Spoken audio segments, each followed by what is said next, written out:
You see me in the news, the black hat hacker, the villain of the story you're always told to fear. But what if I got to tell my side? Well, today's your lucky day. Let's just get this out of the way right up front. You think I'm a bad guy, don't you? It's okay, you could admit it. And you know what? Maybe you're right. I do those things. I exploit, I break, I infiltrate. That's what I do. I don't run from it.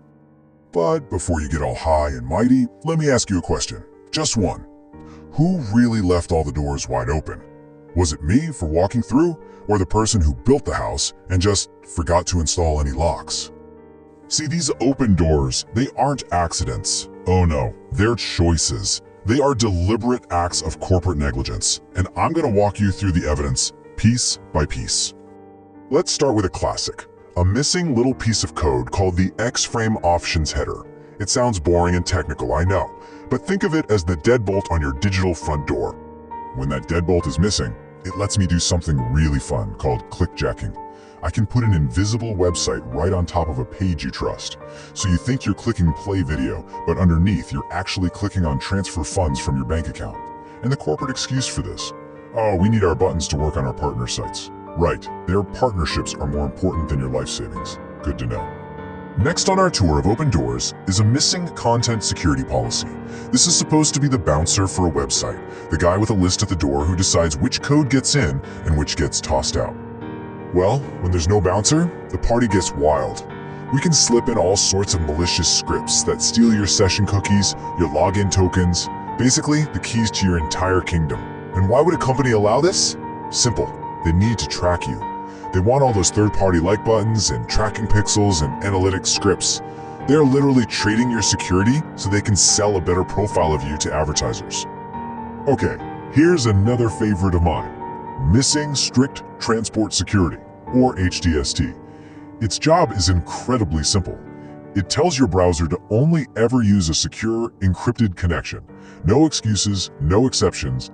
Without it, an attacker at, say, your favorite coffee shop can just intercept your traffic and force it back to insecure HTTP. Now they can watch everything you do.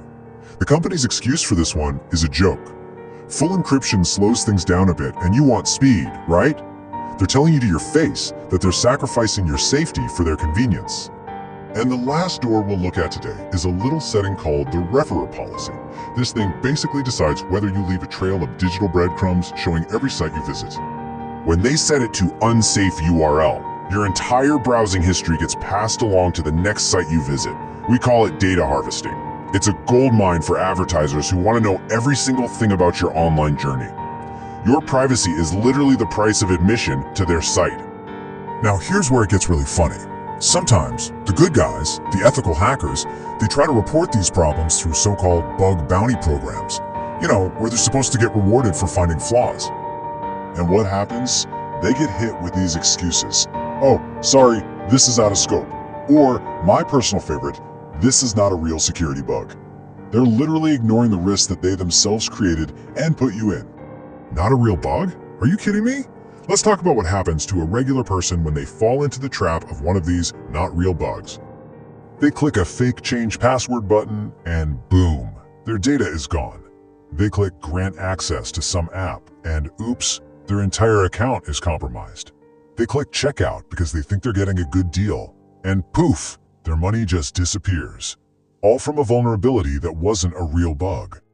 So, this brings us to the big question, doesn't it? After seeing all this, do you really think it's just negligence, a series of unfortunate mistakes, or is it something a lot more deliberate? I want you to really think about this. What if these security holes weren't accidents at all? What if they were left open on purpose as a core part of the business model? Because in this model, the goal is to keep the doors open. The product they're selling isn't their service, the product is you. The commodity is your data, and the market they're playing in is funded by your wallet. So after all this, after laying it all out, let's talk about who the real nightmare is in this whole situation. I'll give you a hint. It isn't the person outside rattling the doorknob. The real nightmare is the one who built the wall weak in the first place. The one who engineered it to fail from the very start. You see, people like me, we don't really steal from you.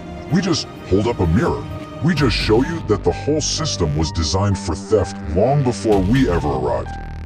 So I'll ask you again, after everything you've just heard, who's the real criminal now?